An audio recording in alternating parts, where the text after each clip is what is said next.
Today on the Matt Walsh Show, Kamala Harris and her allies have rolled out their October surprise. The only problem is that it's not a surprise, it's also totally bogus. And a study proving that puberty blockers have no mental health benefits for kids was buried because it didn't fit with the narrative. More and more female athletes are refusing to compete against male athletes, which is a great trend. Kamala Harris has asked some standard job interview questions at a town hall. She still finds a way to flub them. She also claimed repeatedly that she raised children, which is just another made-up detail of her phony life story. All of that and more today on The Matt Walsh Show.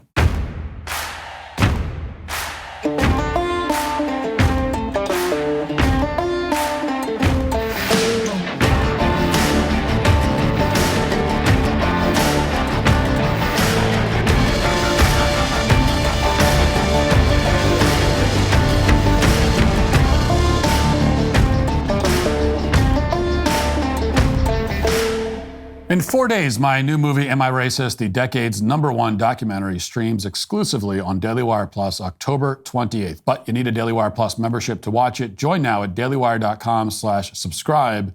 Use code DEI for 35% off your new membership. Don't miss out. We got a big election coming up, and there's a lot at stake. Regardless of who's sitting in the White House, though, or in Congress, the fuse on the economy has already been lit.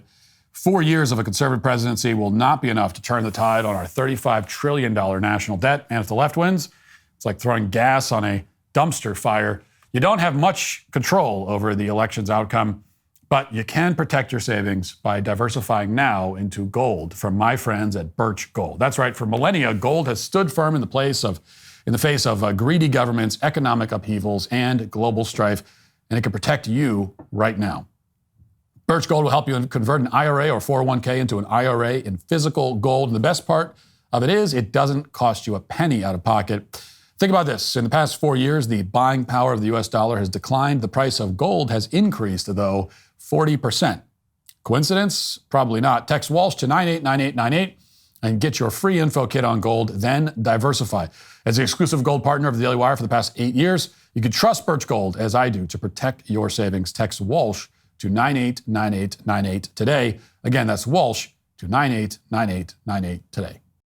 3 years ago, The Atlantic magazine published a long-form article that took a lot of people by surprise. It was called The Great Fake Child Sex Trafficking Epidemic. It dismissed the supposed moral panic among conservatives on the issue, saying that it amounted to an internet conspiracy theory, quote unquote.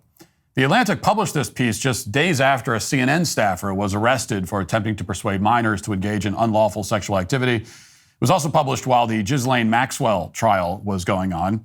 Maxwell, of course, conspired with Jeffrey Epstein to operate a sex trafficking ring that exploited multiple children over the course of a decade.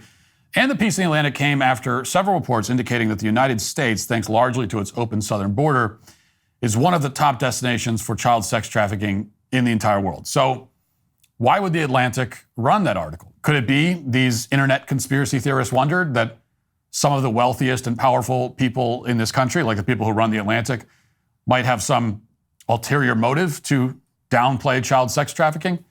If so, then we can be sure of one thing, which is that a lot of very powerful and wealthy people are panicking right now. Donald Trump clearly has the momentum on his side. And this is the same Trump who just a month ago promised to release the full and unredacted list of Jeffrey Epstein's clients. He said he would allow the public to know who exactly visited Epstein's private island, which is a piece of information that the government has fought to conceal. And that brings us to yesterday's alleged bombshell in the Atlantic magazine, which may be the single most desperate attempt at an October surprise in certainly the recent history of American politics. Here's a summary.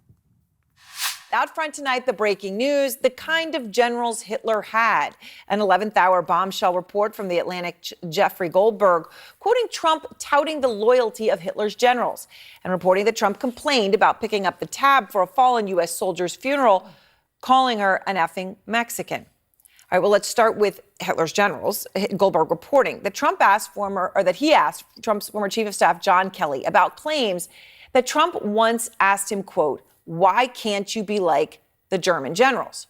So Goldberg then writes, well, he told me that when Trump raised the subject of German generals, Kelly responded by asking, "Do you mean Bismarck's generals?" He He went on, I know he didn't know who Bismarck was or about the Franco-Prussian War. I said, do you mean the Kaiser's generals? Surely you cannot mean Hitler's generals. And he said, yeah, Hitler's generals. And The Atlantic goes on to cite then two more sources who were at the Trump White House. They claimed that they heard Trump say, quote, I need the kind of generals that Hitler had, people who were totally loyal to him that follow orders. So the article from Jeffrey Goldberg makes two central claims. First, Trump said he wanted generals like Hitler's. And second, he complained about the funeral costs for a slain service member, saying that he doesn't like the idea of spending a lot of money on a Mexican, which we talked about yesterday. And then I guess he said, this is MAGA country. Now, it's not even worth going through the effort of debunking this, and not just because it sounds like a cliche that Jussie Smollett would have come up with if you told him to invent a way to smear Donald Trump. Now, maybe, 20 years ago, 30 years ago, in a different era when people actually trusted the news media, sort of, an article like this would convince some people, but we've been through so many high-profile media-driven hoaxes at this point that everyone already assumes the story is false without even reading it or hearing anything else about it. In fact, several of those high-profile media-driven hoaxes came from Jeffrey Goldberg. He was one of the leading propagandists pushing for the Iraq War. He was also a major source of Russiagate lies.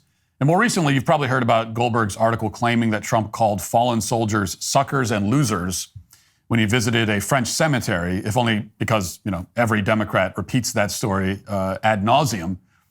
Now, that article cited an anonymous source that's widely believed to be John Kelly, Trump's chief of staff at the time. Not a single person went on the record to confirm it. Instead, a lot of Trump officials, including people who hate Trump, like John Bolton, denied that Trump had ever said that. And John Bolton was on the trip to France with Trump when the comment was supposedly made.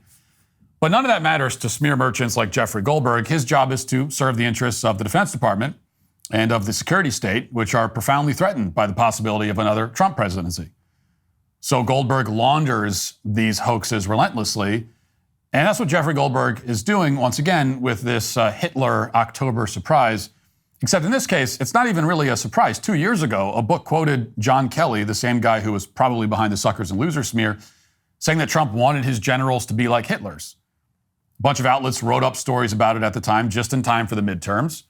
NBC News, for example, reported former President Donald Trump once complained to his White House chief of staff that his generals weren't totally loyal like Adolf Hitler's during World War II, according to a book excerpt published Monday. You effing generals, why can't you be like German generals? Trump asked then White House Chief of Staff John Kelly, according to the excerpt of The Divider, Trump in the White House 2017 to 2021, co-written by New York staff writer Susan Glasser and New York Times correspondent Peter Baker. So that was way back in 2022. So we're doing a rerun of this same exact hit job. This is the laziest October surprise that's ever been attempted because, again, it's not even a surprise. It doesn't even qualify as one. But predictably, Kamala Harris is pretending it's a surprise. Yesterday, she spoke outside the vice president's residence in what can only be described as a completely deranged attempt to rile up as many lunatics as possible in an election year when two people have already tried to kill Donald Trump. Here's what Kamala had to say.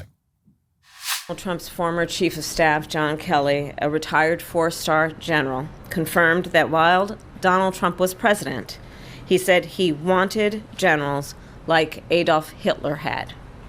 Donald Trump said that because he does not want a military that is loyal to the United States Constitution. He wants a military that is loyal to him. He wants a military who will be loyal to him personally, one that will obey his orders even when he tells them to break the law or abandon their oath to the Constitution of the United States. On X, Kamala Harris's account doubled down on this rhetoric. Whoever's running the account wrote, quote, Donald Trump is out for unchecked power. He wants a military like Adolf Hitler had who will be loyal to him, not our Constitution. He is unhinged, unstable, and given a second term, there would be no one to stop him from pursuing his worst impulses. Now, there's really no other way to look at this. Kamala Harris is laying the groundwork for preventing Donald Trump from becoming president if he wins the election. And she's also inciting someone to assassinate him in the meantime. I mean, she's openly saying that he's going to turn America into Nazi Germany. And if she really believed that, and more importantly, if the deep state that controls Kamala Harris really believes that, then we can't be surprised by anything they try to do. This is a very dangerous moment. The entirety of the Biden-Harris administration is now pushing this rhetoric also. It's just a it's a full court press. Here's the press secretary yesterday. Watch. Is the president aware of John Kelly's assertion that Donald Trump meets the definition of a fascist and that Trump wanted the kinds of generals Hitler had? I mean, look, you have heard from this president over and over again about the threats to democracy, and the president has spoken about that. You've heard from the former president himself saying that he is going to be a dictator on day one. This is him, not us. This is him. And I can't believe I even have to say this, but our nation's veterans are heroes. They are heroes. They're not losers or suckers, they are heroes. And to be praising Adolf Hitler is dangerous, and it's also disgusting. So just to be clear, when you said we do agree, President Biden believes that Donald Trump is a fascist? I mean, yes, we have said. He said himself. The former president has said he is going to be a dictator on day one. So there's just so much flagrant lying in that one clip. The dictator on day one quote, which we've heard about a million times, isn't even close to what Trump actually said. He was asked explicitly to respond to claims that he'd be a dictator, and then he joked that he wouldn't be except for day one when he'd close the border and lift moratoriums on oil drilling. He's referring to executive orders that he'd sign on the first day, and of course, in context, he was joking around. They're pretending like he seriously announced that beginning on day one and continuing throughout his entire presidency, he'd be a dictator, which again, even if you take his joke totally seriously, that's still not what he said. It's just not close to what actually happened. And it's especially outrageous considering that this is coming from the party that plans to censor Americans to fight quote unquote misinformation. And this latest Jeffrey Goldberg smear isn't any better.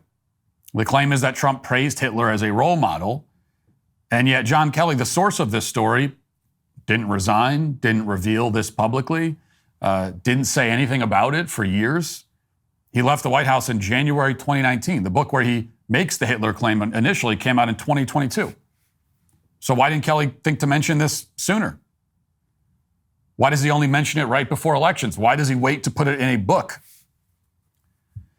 Now, of course, the bigger problem with making Trump as Hitler into your closing argument is that, as I've said many times, we all experienced 4 years of Trump in office.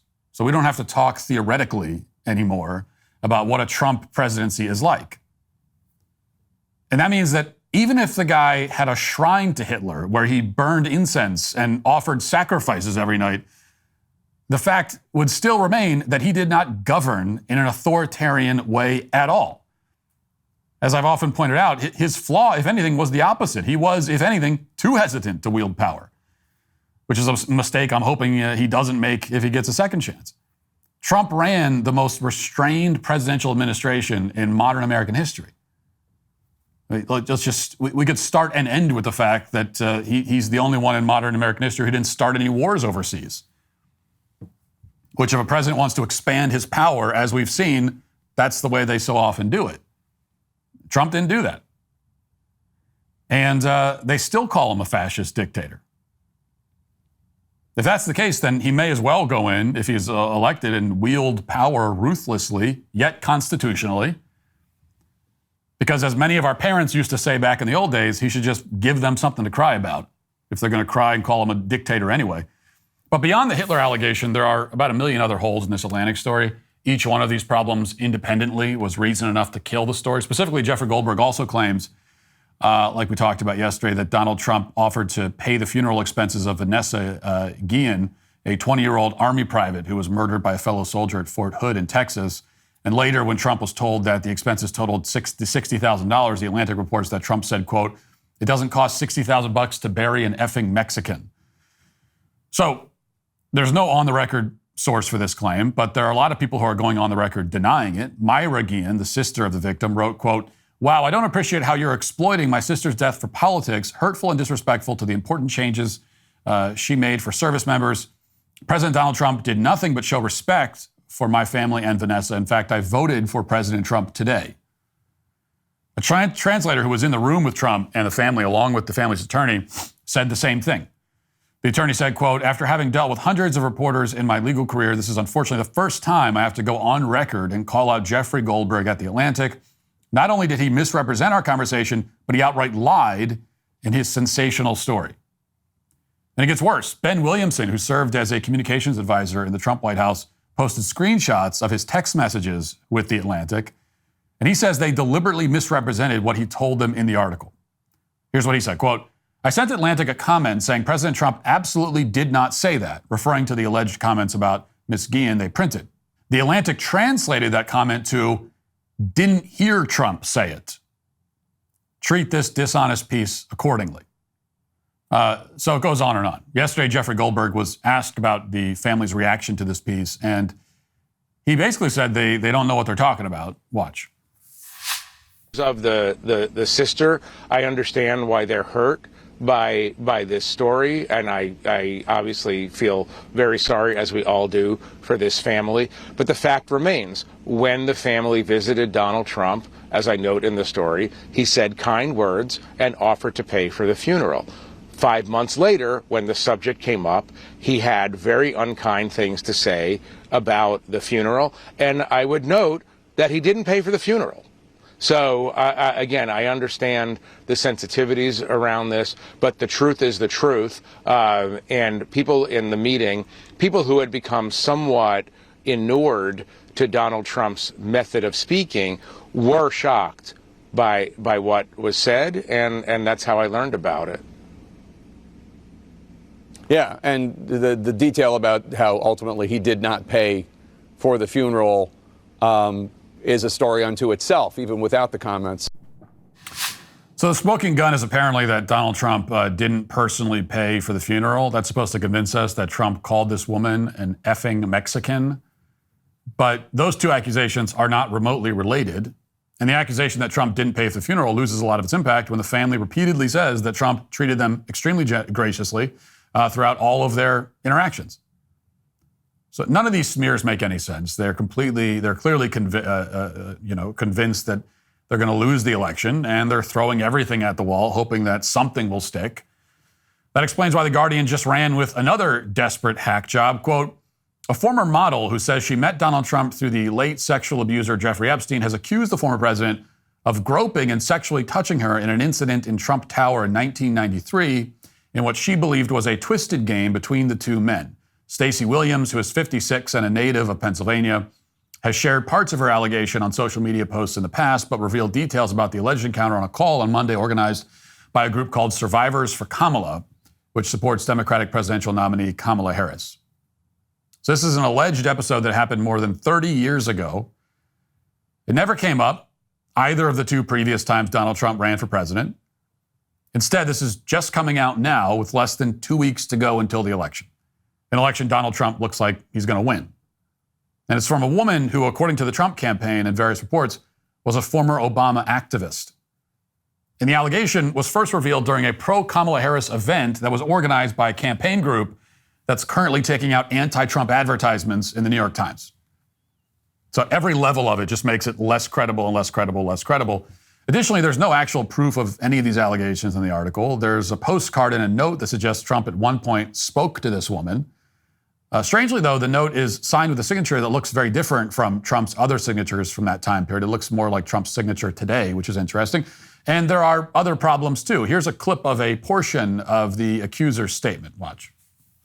Late winter, early spring of 93, I was on a walk with Jeffrey from his brownstone on the Upper East Side down Fifth Avenue when Jeffrey looked at me and said, let's go stop by and see Trump.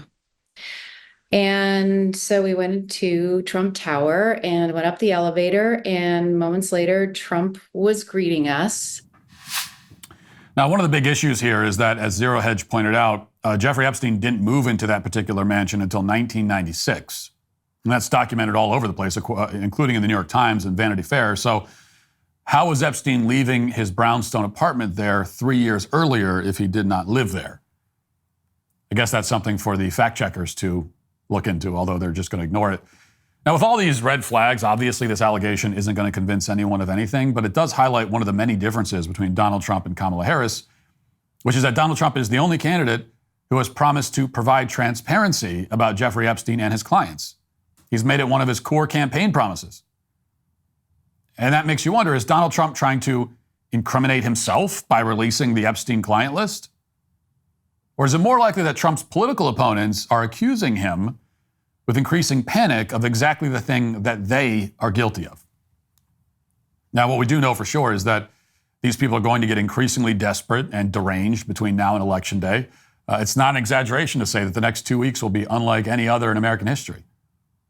No one can possibly be prepared for the sheer amount of unhinged lying and panic that it's about to unfold.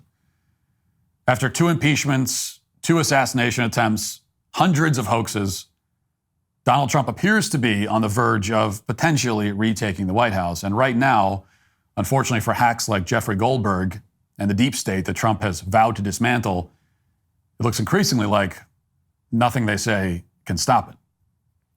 Now let's get to our 5 headlines.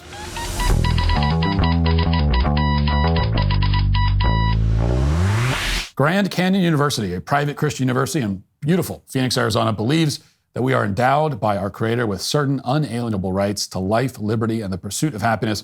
GCU believes in equal opportunity and that the American dream starts with purpose. GCU equips you to serve others in ways that promote human flourishing and create a ripple effect of transformation for generations to come. By honoring your career calling, you impact your family, your friends, and your community. Change the world for good by putting others before yourself to glorify God. Whether your pursuit involves a bachelor's, master's, or doctoral degree, GCU's online, on-campus, and hybrid learning environments are designed to help you achieve your unique academic, personal, and professional goals. With 350 academic programs as of June 2024, GCU meets you where you are and provides a path to help you fulfill your dreams. The pursuit to serve others is yours. Let it flourish. Find your purpose at Grand Canyon University, private, Christian, affordable. Visit gcu.edu. Okay, the New York Post has this report. A prominent doctor and trans rights advocate admitted that she deliberately withheld publication of a $10 million taxpayer-funded study on the effect of puberty blockers on American children after finding no evidence that they improve patients' mental health. Dr. Joanna Olson Kennedy told the New York Times that she believes the study would be weaponized by critics of transgender care for kids and that the research could one day be used in court to argue we shouldn't use blockers. Critics, including one of Olson Kennedy's fellow researchers on the study, said the decision flies in the face of research standards and deprives the public of really important science in a field where Americans remain firmly divided. For the National Institutes of Health funded study, researchers chose 95 kids who had an average age of 11 and gave them puberty blocking drugs starting in 2015. The treatments are meant to delay the onset of bodily changes like the development of breasts or the deepening of the voice. After following up with the youths for 2 years, the treatments did not improve the state of their mental health, which Olson Kennedy chalked up to the kids being in really good shape, both when they started and concluded the 2-year treatment. However, the Times pointed out her rosy assessment contradicts earlier data recorded by the researchers, which found around 1/4 of study participants were depressed or suicidal before receiving treatment. And it also doesn't make any sense anyway, because if you're telling us that these kids were in really good shape before they got the treatment, then why did they get the treatment? I mean, the whole argument, and it's a terrible argument, it's a fraudulent argument, as we see here, but the whole argument is that, well, you got to give the kids puberty blockers, and you have to sterilize and chemically castrate them, and sometimes even perform surgeries on them, and you have to do that because their mental health is in such a state that if you don't do that, it might kill them. And what they're really saying when they say, well, when they call it a life-saving treatment. I mean, Dr. Johanna Olson Kennedy she'd be one of the first to say that these treatments are life-saving. And what does that mean? It means that, according to her, it prevents these kids from hurting themselves because that's the state of their mental health. So that's the argument. But now you turn around and say, well, yeah, but these kids in this study, they were all in perfectly good. They were all fine. They were all feeling great. Yeah, well, then then there's even less reason then. I mean, there's never a good reason. But now the only reason you even provide for doing these procedures, you've just admitted, you've just negated. It says the result also does not support the findings of a 2011 Dutch study, which is the primary scientific research cited by proponents of giving kids puberty blockers. That study of 70 kids found that children treated with puberty blockers reported better mental health and fewer behavioral and emotional problems. And yet this study contradicts that study, and so it was buried. Now, yesterday we talked about how we have won on the trans issue. Team Sanity won. And we won, I should say, politically, primarily. We won the issue politically. And we know that because the leader of the political opposition, the leader of the political movement that supports this stuff and promotes it, Kamala Harris, has waved the white flag. She's running from this issue as fast as she can. And in fact, most recently in an interview, she said that she'll follow the law on gender surgeries and gender procedures. Well, the law in many states now forbids these kinds of treatment for minors. So she's saying that she would follow that, which is, again, politically a total surrender. I don't know, if that's not a surrender, I don't know what is. But I also said that the political victory doesn't mean that the other side will just go away or give up. And even if the Democrats have surrendered politically, the fact is that many children are still in harm's way. Many are still being subjected to, quote unquote, gender affirmation indoctrination and medical abuse. So in that sense, in a very real sense, the fight very much continues, which we can see from this story. And this is what the other side is doing. The advocates for child abuse, sterilization, mutilation, this is what they're doing. If a study doesn't support their cause, they just bury it. And this is how science is so often done now, you should understand. So when someone says trust the science or they believe in science, this is what they mean. This is science to them. It means you go into something with an outcome already predetermined, and then you do your study and you run your experiments, and if it confirms the outcome that you already had in mind, then great. If it doesn't, then it doesn't count. That's science. And that's why you can always just ignore the left whenever they claim that the studies support whatever nonsense they're spewing. You can just ignore it. Like, it's at a point now where you should just ignore it out of it. Anytime somebody on the left cites a study, you should just ignore the study. You don't have to even look at it. You can ignore it because there's an established pattern for years now of this. Because you see what it means. It means that so when someone on the left says, oh, the studies support us, what they mean is that the studies that we allowed to be published and seen support us. Yet even then, if you actually look at the studies that were allowed to be published, that were allowed to see, in many cases, they're still overstating the case.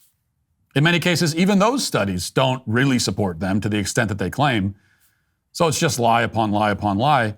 And when it comes to this subject, you don't need studies anyway.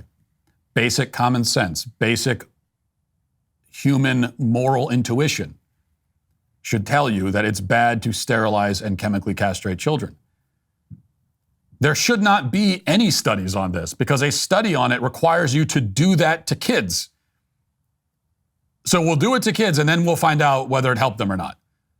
That's morally reprehensible to begin with. I mean, kids are not lab rats. And again, basic common sense, basic moral intuition tells you that, yeah, sterilizing and chemically castrating children is bad. It's a bad thing to do. You don't need a study to tell you that. Just like you don't need a study to tell you that, like, murder and rape are wrong. Okay, you don't need a study for that. And why is it that puberty blockers don't improve mental health?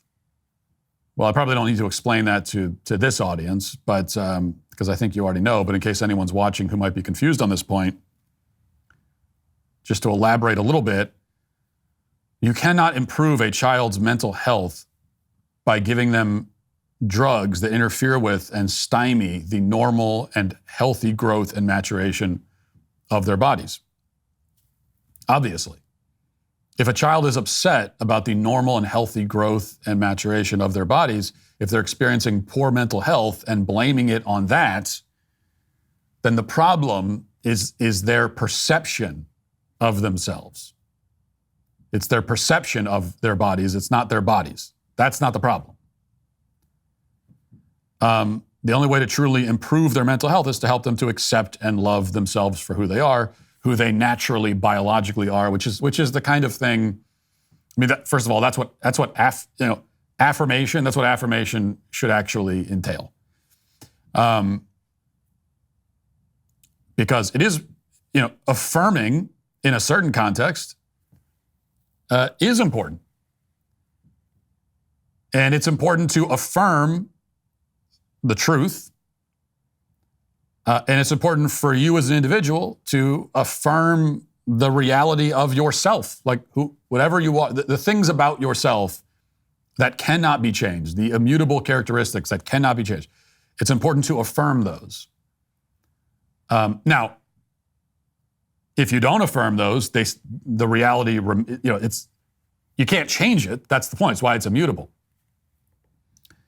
So it's not like your biological identity needs you to affirm it in order for it to be your biological identity. But no, if you want to be a mentally healthy person, then you need to affirm the things that are just simply true. You have to be willing to admit to yourself what is true about yourself. And that's the way you improve mental health. It's not by giving these drugs, obviously. Julia Louis-Dreyfus posted a video with this caption. I don't know about you, but I really like to get the government out of my effing snatch. That's the caption that she put. Nothing gross about that, about a 60-year-old woman or however old she is, talking like that. And here's the video that she supplied along with that caption. Let's watch it. Okay, let's cut to the chase. Donald Trump and his merry band of yes men are obsessed with what we women do with our bodies. They want to reach into our doctor's offices and our bedrooms to control our access to birth control and IVF and, of course, abortion, even though they wouldn't know a uterus if they had to crawl out of one for a second time. Do you care about reproductive freedom? Kamala Harris will fight to win back our reproductive rights and sign into law the protections of Roe v. Wade. Go to iwillvote.com, check your registration, make a plan, and vote for Kamala Harris on November 5th. Because I don't know about you, but I'd really like to get the government out of my snatch. Oh, so we got to hear it twice. Great. It is, I mean, this is not the main point, but it's just gross to be a lady. A lady should not be speaking that way. It's just disgusting. Talking that way to begin with. Like you're a grandma, or you're at least grandma aged. And that's how you're speaking. It's just really disgusting. But also it goes to show that it doesn't matter what you actually do or say, the narrative will be the same. And the left has settled on their narrative about their opposition. The specific details about any particular person are irrelevant. So we hear from Julia Louis-Dreyfus that Donald Trump is obsessed. He's obsessed with so-called women's issues. That's what she says. Meanwhile, he barely talks about them. Right? Trump barely talks about abortion. He barely talks about abortion. When he does talk about it, he has staked out a position that is moderate. It is very much a moderate position on abortion. So he's a moderate on the issue who barely talks about it and does not consider it to be a priority of his at all. Contraception, he never talks about contraception. Donald Trump has never once. She says, they want to take away. Donald Trump wants to take away contraception. Trump has never brought that up once. When has Trump ever even mentioned it? It's never been a part of his platform to take away anyone's contraception. And then IVF, he supports that. I don't support it, but he does. And she's allegedly talking about Donald Trump. So that's the reality of Trump. But the narrative has no bearing on the reality. And this is, if you're a Republican, if you're running for office, if you're a conservative, if they consider you to be an opponent, an enemy, then these are your positions. It does not matter what you say. That is your position regardless. Which to me, again, is all the more reason to, it's like there's no benefit even of moderating on any of this stuff because it doesn't matter. Like Trump could be going around saying, yeah, I want a federal ban on abortion from the moment of conception onward. It's like he might as well be saying that because that's what they're going to say he's saying anyway. The problem for them is that and then they turn around, the left does, and they point to the conservatives and say, oh, they're radical, they're being radicalized. Well, first of all, there's nothing wrong with being radically in favor of what is true and moral and good. There's nothing wrong with being radically pro-life. But if you are worried about that and you want to know why people on the right are being radicalized, quote unquote, well, this is a big reason why right here. Because you give no incentive. There's no incentive to negotiate with you or compromise at all because you won't accept it. Project 2025, is another classic example. Project 2025 is not. It is simply, an outline of basic conservative principles and policy ideas. Nothing radical about it. And the left has constantly, just over and over again, saying that Trump, Project 2025 is his agenda. Trump's been out there, it's like 20 different times, come out and said, I don't know, that's not my agenda. I don't know, I got nothing to do with that. I don't like it. I don't agree with it. Doesn't matter. It doesn't matter. It's still your agenda, whether you say it is or not. So this is the way their narrative, they stick to it no matter what. There's also this, which kind of relates to the first headline. There's a trend here, as this article says, that I think a positive trend. Postmillennial reports the Bishop Brady High School girls soccer team in Concord, New Hampshire, has joined the growing number of female athletes protesting the inclusion of biological males in female sports. On Friday, the team boycotted their scheduled match against Kearsarge Regional High School, which has a transgender identifying biological male on their roster. Kearsarge is one of the two schools in the state with a biological male on the girls' teams, despite the state having already passed a law designed to prevent such a thing from taking place. Kearsarge team includes Molly Jaquez, a nearly 6-foot-tall biological male who identifies as female. Despite New Hampshire's law barring transgender identifying individuals from competing in girls' sports, Jaquez has been allowed to play due to a federal judge's preliminary injunction issued in September. This ruling has allowed him to continue playing and using the girls' locker room until a final decision is made. So this other team has boycotted and said, well, we're not going to participate. We're not going to be a part of this charade. And as this article then goes on to outline, there have been other, similar protests have been seen across the country, particularly in women's college volleyball. Schools such as Southern Utah, Boise State, University of Wyoming, Utah State, University of Nevada have seen players refuse to compete against San Jose State, which is a biological male on its women's volleyball team. This is a very positive trend. Another, yet more evidence of the great success that Team Sanity is having on this issue. It's not over because you still have these biological males. It kind of shows you how, again, you can have the victory. Like they passed a law against this in New Hampshire. That's a political victory. And then the judges come in and you still have at least one male on the girls' team. So the fight continues. But this, as many of us have been saying for years now, we can put an end to men in women's sports But the only way, the only way to finally end it, the only way to really purge this lunacy from the system completely is for the women to just refuse to be a part of it. To just say, I'm not going to, this is not, the moment a male shows up to compete, it's not, this whole thing's a farce now. It's a charade. It's not what I signed up for. And I'm not going to take part in it. Because once the male shows up to compete in the volleyball match, let's say, it's not a volleyball match anymore. It's not what it is. It's a giant, charade meant to affirm. It's like this. Now it's a pageant, really. It's not a volleyball match anymore, as it would be if they were just women competing. And this is what all these women signed up for. Now it's a pageant meant to make this male athlete feel good about himself.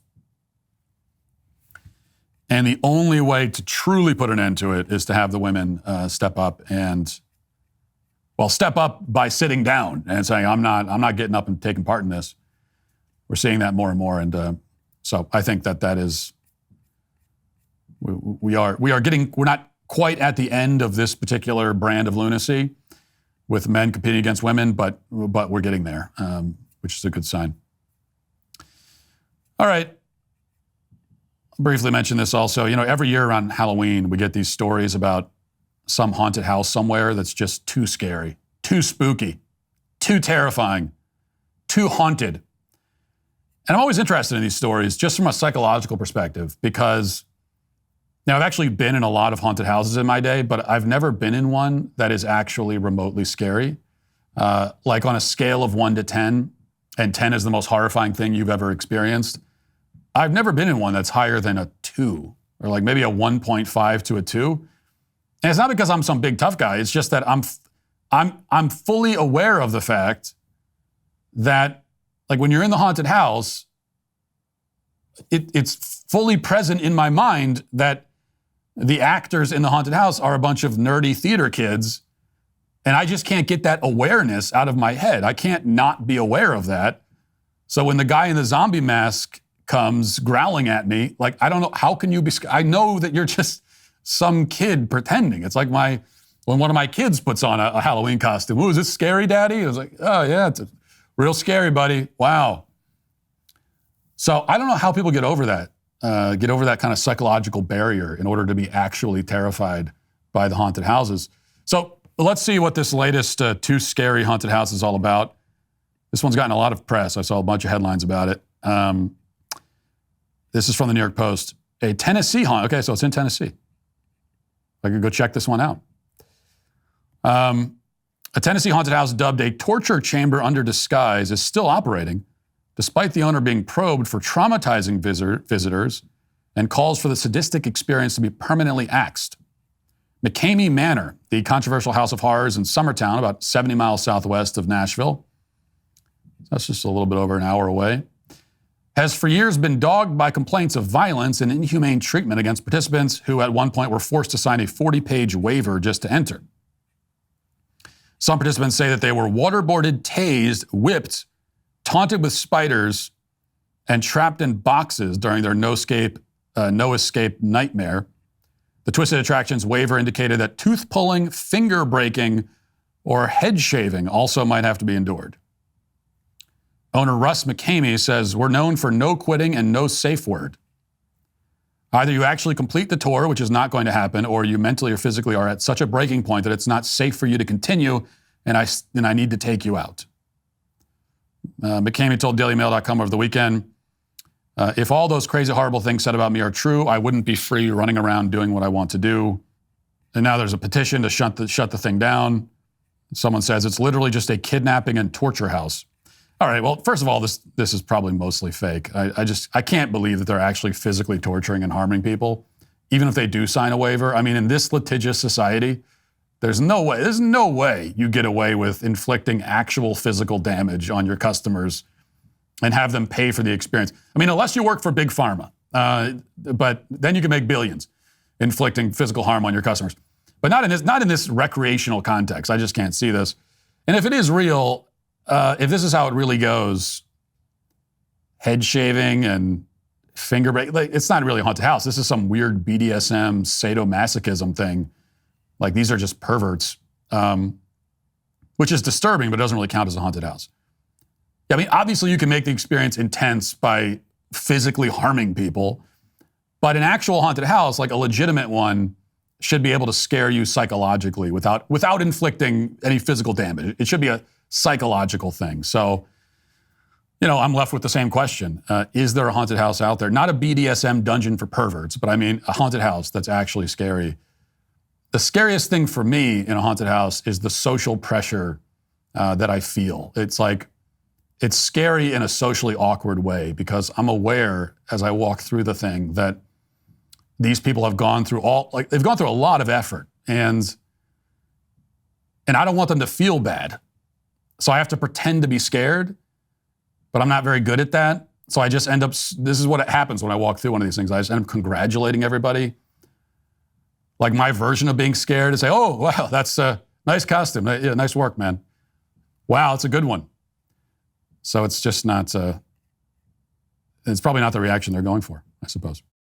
Gentlemen, woke corporations are shaving away masculinity. Take it back with Jeremy's razors. Over 250,000 American men and 4.7 stars on Amazon agree Jeremy's Precision 5 is a damn good razor.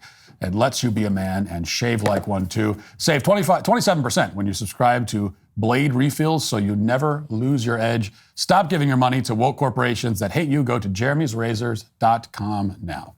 Get ready, because in 4 days, the decade's #1 grossing documentary is coming exclusively to Daily Wire Plus. That's right, my new movie, Am I Racist, is arriving on Monday, October 28th.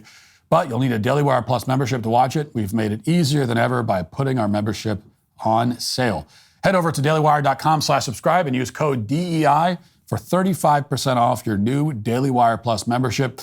Am I Racist is our epic troll of the left, and it's shocked the box office with its success, but taking on the establishment, it's not cheap. Making a movie and getting it into theaters across the country is a monumental and costly endeavor. We're doing the work, but we can't do it without your support. Join us now as we fight the left and build the future so we can keep standing up for you. Go to dailywire.com/subscribe today. Become a member. Get ready for Am I Racist, streaming exclusively on Daily Wire Plus Monday, October 28th. Now let's get to our daily cancellation.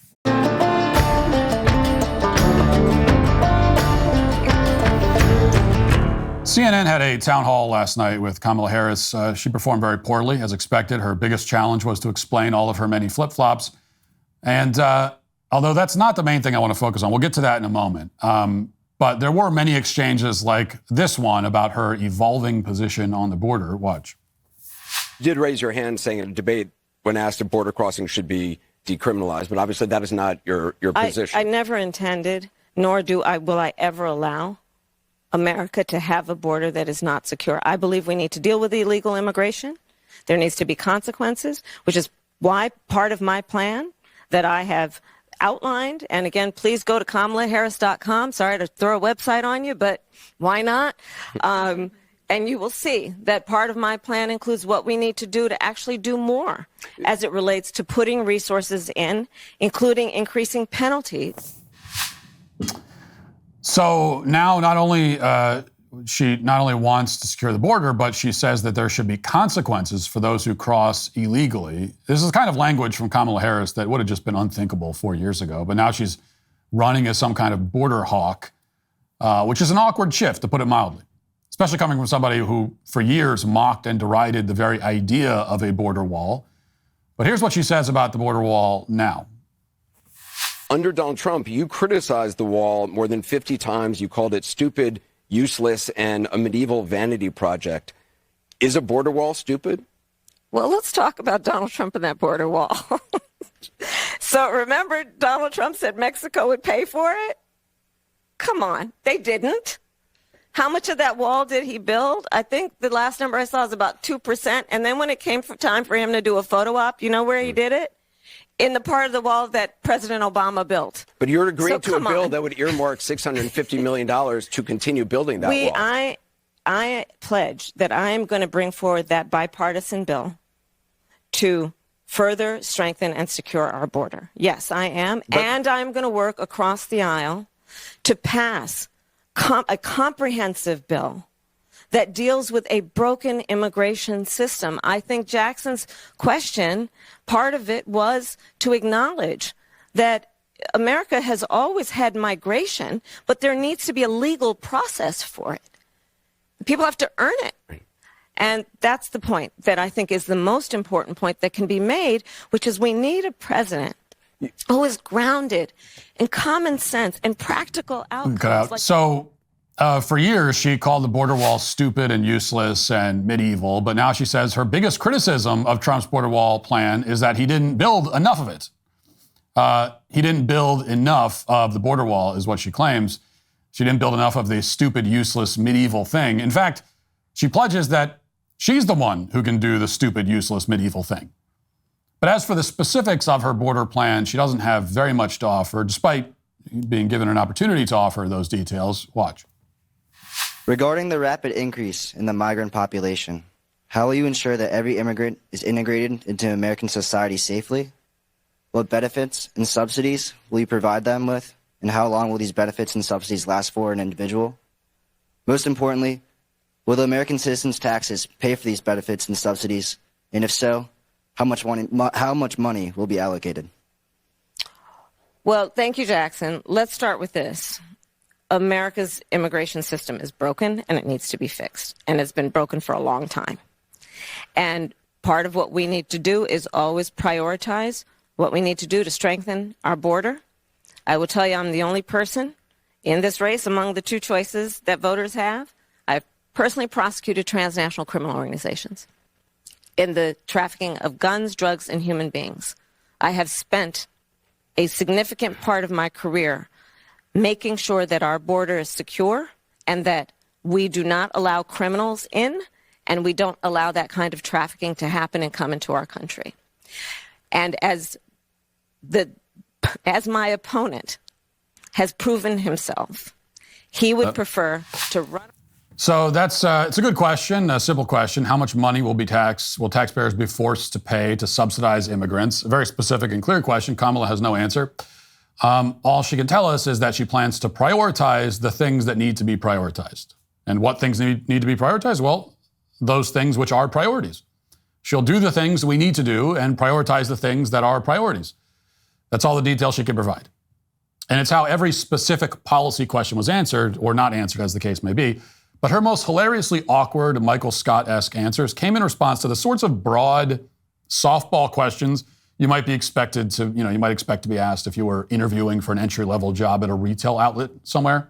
So, for example, she was asked a standard job interview question about her weaknesses, and here's how she handled it. Watch. What weaknesses do you bring to the table, and how do you plan to overcome them while you're in office? That's a great question, Joe. Well, I am certainly not perfect, so let's start there. And I think that perhaps a weakness, some would say, but I actually think it's a strength, is I really do value having a team of very smart people around me who bring to my decision-making process different perspectives.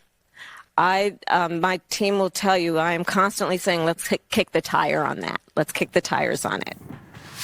So her weakness, she says, is that she likes to have a team of smart people around her, which may be the worst answer to that question that anyone has ever given.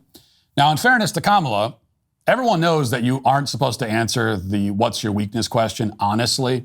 So if you're interviewing for a job and they ask you to name your biggest weakness, you should not say, for example, that you tend to put in effort and show up on time to new jobs for the first month, but then you kind of lose interest and lose steam and just start coasting. That would be too honest. Even if it's true, too honest. The trick is to name a weakness that's actually a strength. And that's what Kamala is attempting to do here, but she's too dumb to do it subtly. She would have been better off giving a classic answer like, well, my biggest weakness is that I work too hard. I struggle to find a good work-life balance because I'm so invested in my work. I just care too much about my job. I'm not saying that that's the most clever way of navigating that question, but it's a brilliant chess move compared to what Kamala came up with. She stumbled again with a similar question. This time she was asked to give an example of a mistake that she has made. Is there something you can point to in your life, political life or in your life in the last 4 years, that you think is a mistake that you have learned from? I mean, I've made many mistakes, and they range from, you know, if you've ever parented a child, you know you make lots of mistakes too. In my role as vice president, I mean, I've probably worked very hard at making sure that I am well versed on issues, and I think that is very important. It's a mistake not to be well versed on an issue and feel compelled to answer a question. So her mistake is that she's well versed on issues. That's what she said. Now, once again, nobody's expecting an honest answer here. Kamala made a mistake when she thought that she could wrestle the nomination from Joe Biden and then coast to the election without answering any questions or being subjected to any scrutiny. That was a mistake. Nobody expects her to say that out loud, though. Still, if you're going to give a BS answer, you need to have the skill and intelligence to make it at least sound like it isn't BS. I mean, I came up with a better answer to that question when I interviewed to be a shift manager at a pizza place like 20 years ago. I was asked to talk about a mistake I'd made in the past, and I said that I've made the mistake of taking on too much work and too many tasks all at once. You know, my mistake is having too much ambition, really, and being really too determined, if anything. Now, again, maybe not the best answer, but at least it's better than what Kamala came up with. She also said that she's made mistakes parenting children. And she returned to that theme a couple of times, actually. When she was asked how her administration would differ from Joe Biden's, she again, for some reason, cited her experience raising children. Watch. Considering you have been in the position of vice president for the past 4 years under the Biden administration, how can we expect you to deviate from the direction of that administration compared to your own? How can we differentiate your policy and your beliefs from that of Biden's? That's a great question, and thank you. Well, first of all, my administration will not be a continuation of the Biden administration. I bring to this role my own ideas and my own experience. I represent a new generation of leadership on a number of issues and believe that we have to actually take new approaches. For example, what we talked about in terms of housing. My experience that leads to that priority includes what I did to take on the big banks around the foreclosure crisis when I brought billions of dollars to homeowners that were the subject of predatory lending. I know what home ownership means to the American people, not to mention what it meant to my mother, who worked very hard and saved up so that by the time I was a teenager, she was able to buy our first home. I bring to it my experience actually taking care of my mother when she was sick, and it was, as it turned out, dying from cancer. And so I know what it means and have the experience of taking care of an elderly relative, and I have raised children. And so I bring to my priorities and will, as president, a new approach and a new idea, frankly, about what we need to do to deal with the sandwich generation. So, to review, her administration will be different from Biden's because of a bunch of life experiences that aren't even all that different from Biden's life experiences. The first problem here is that none of that even comes close to answering the question, never mind the fact that if she was truly proud of her record as vice president, she would proudly say that her administration will be a continuation of the Biden administration. I mean, it literally is. She's in the Biden administration. And if it's true that America is in a better place today than it was under Trump, as she has claimed, then why wouldn't she want to continue the legacy of Biden's hugely successful administration? But if her administration will be different, this answer does not begin to explain how it will be different. She claims that she represents a new generation of leaders at the age of 60, yet she can't articulate one thing she'll actually do differently or one policy that will be different. All she can tell us is that she took care of her sick mother and she raised children.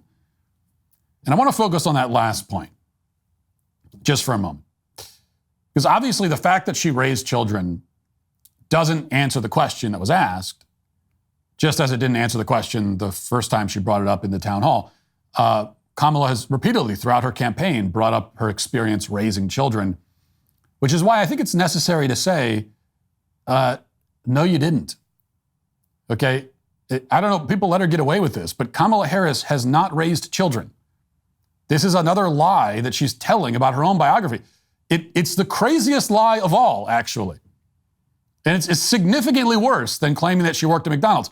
The fact that she claims to work at McDonald's and she didn't has gotten a lot more press, even on the right, than this. I mean, she's claiming to have parented kids. She's making it up. It didn't happen.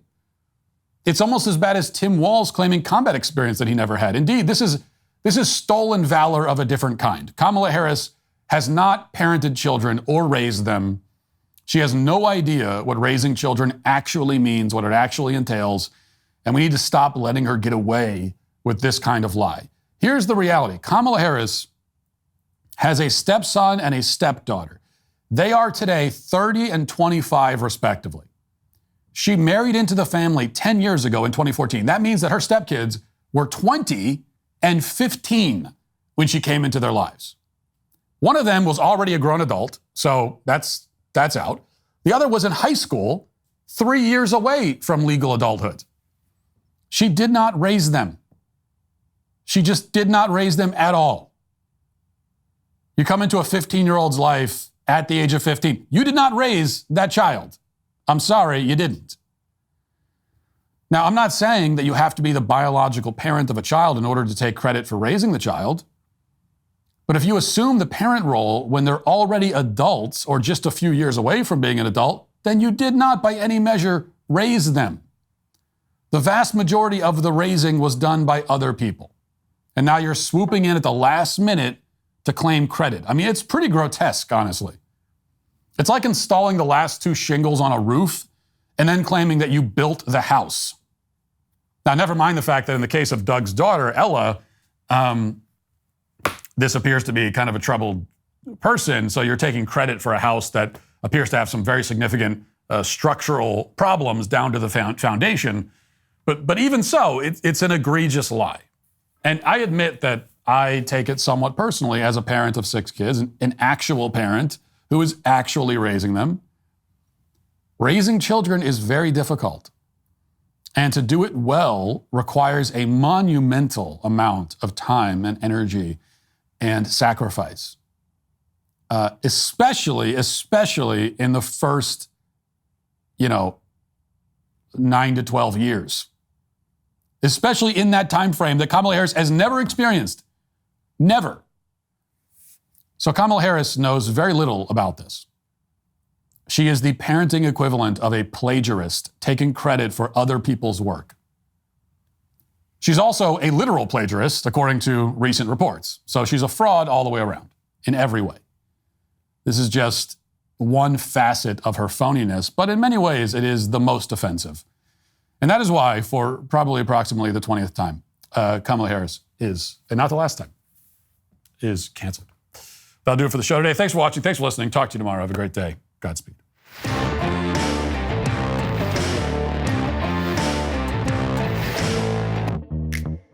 The question everyone in America is asking, am I racist? Make those moves. Get a Daily Wire Plus membership to see Am I Racist? This is all I have. Did you want to? I can help you guys out. Yeah. Go to amирacist.com and sign up now. I've been told because I'm a white male, kind of at the top of the pile, how do I get down from the top? I don't think you necessarily can. How do we get past all the talk about racism? We have to love each other. Well, it can't be that simple. How do we get to a point of racial harmony? It's good to talk to you. We're still on a journey, all of us together. I think you got some journeying to do. Just talk to me about the statistics. We have an epidemic. 20 million crimes a year, 6,000, 7,000 hate crimes. No, there's no epidemic. Why are we talking about statistics? This is not a matter of statistics. Well, you asked me about the statistics. Am I Racist? Coming to Daily Wire Plus on October 28th. Rated PG-13.